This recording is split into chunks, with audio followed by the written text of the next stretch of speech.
தந்தை, மகன், தூய ஆவியின் பெயராலே ஆமேன். அன்புக்குரியவர்களே, நாம் இணைச்சட்டத்தை முடித்துவிட்டு இப்போது யோசுவா ஆகமத்திற்கு வந்திருக்கிறோம். முன்னுரையை கேட்போம். இறைவனால் தேர்ந்து கொள்ளப்பட்டு மோசேக்கு பின் இஸ்ரேல் மக்களின் தலைவராக செயல்பட்டவர் யோசுவா. இவர் கானான் நாட்டின் பல்வேறு பகுதிகளை கைப்பற்றி இஸ்ரேலின் குலங்களுக்கு பிரித்து கொடுத்ததை விரித்து கூறுகிறது யோசுவா என்னும் இந்நூல்.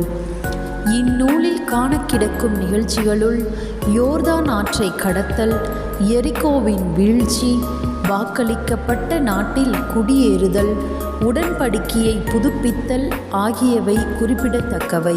முன்பு மோசேயின் மூலம் இஸ்ரேலரை வழிநடத்திய அதே ஆண்டவர் தொடர்ந்து யோசுவாவின் வாயிலாகவும் தம் மக்களுக்கு தாமே முன்னின்று போரிட்டு அவர்களுக்கு வெற்றியை அருளினார் என்பது இந்நூலின் மைய கருத்தாகும். யோசுவா நூலின் முதல் அதிகாரத்தை வாசிக்க கேட்போம். கானானை கைப்பற்ற யோசுவாவுக்கு அழைப்பு.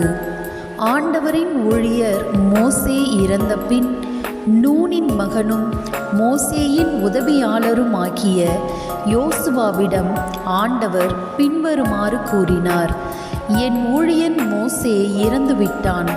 இப்பொழுது நீ புறப்பட்டு யோர்தானை கடந்து இந்த மக்கள் அனைவரோடும் நான் இஸ்ரேலருக்கு கொடுக்கும் நாட்டுக்கு செல். மோசேக்கு நான் கூறியவாறு உன் காலடிபடும் இடத்தையெல்லாம் உங்களுக்கு கொடுப்பேன்.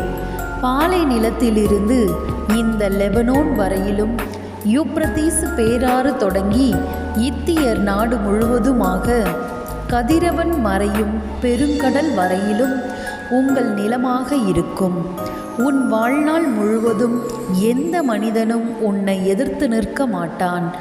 மோசேயுடன் நான் இருந்தது போல் உன்னோடும் இருப்பேன்.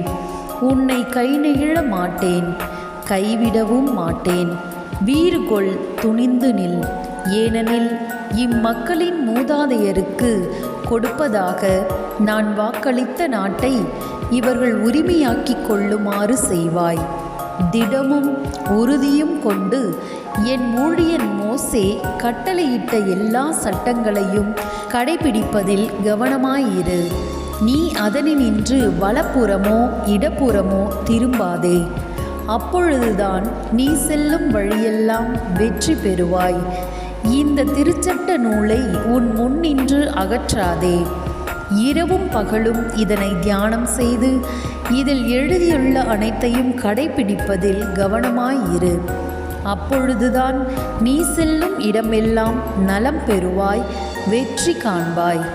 நான் உனக்கு கட்டளையிடவில்லையா? வீறுகொள், துணிந்து நில்.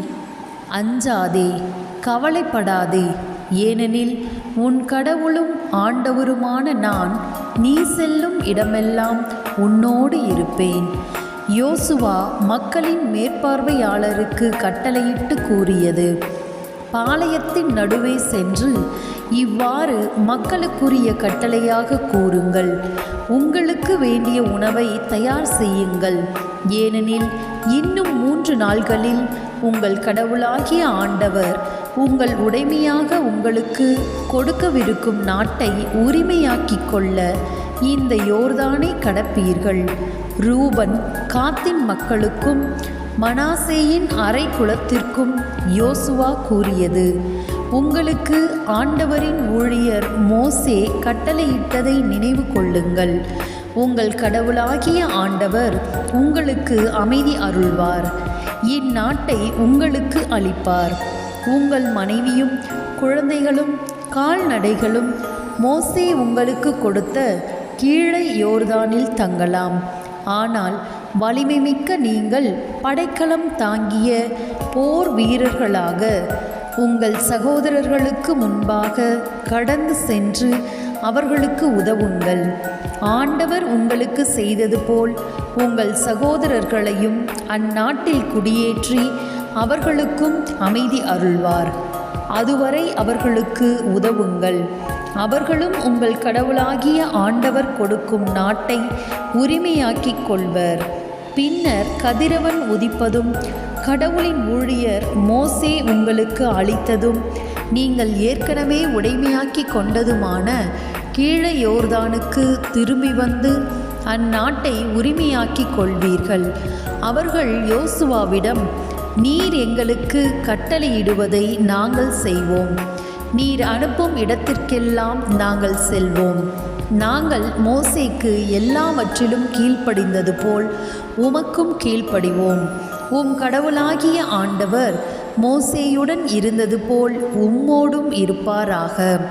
உம் வாய்மொழியை எதிர்ப்பவன் எவனும் நீர் எங்களுக்கு கட்டளையிடுபவை அனைத்திற்கும் செவி கொடுக்காதவன் எவனும் கொல்லப்பட வேண்டும். வீறு கொண்டு துணிந்து நிற்பீராக என்றனர். இது ஆண்டவரின் அருள்வாக்கு. இறைவா உமக்கு நன்றி. அன்புக்குரியவர்களே, யாவே இறைவன் என்ற நம்முடைய சேனலுக்கு உங்களை வரவேற்கிறேன். ஆண்டவருடைய வார்த்தைகளை அனுதினமும் வாசியுங்கள். ஆண்டவர் நம்மோடு அந்த வார்த்தைகளின் வழியாக பேசுவார். ஆண்டவர் உங்களை நீண்ட ஆயுளினாலும் நிறைவான செல்வத்தினாலும் குறைவில்லாத மகிழ்ச்சியினாலும் நிரப்பி ஆசிர்வதித்து வழி நடத்துவாராக. ஆமீன்.